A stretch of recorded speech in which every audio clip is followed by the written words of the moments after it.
தெரியுமா? எப்படி எப்படி ஐயா?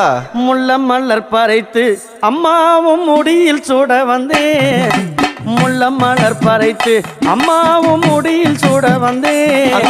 மல்லி மலர் பறைத்து அங்காளம் அம்மாள சூட வந்தேன். அம்மா மல்லி மலர் பறைத்து அங்காளம் அம்மாள சூட வந்தேன். அந்த செஞ்சி மலையோரம் எரிக்கர காத்தடிக்குதடி.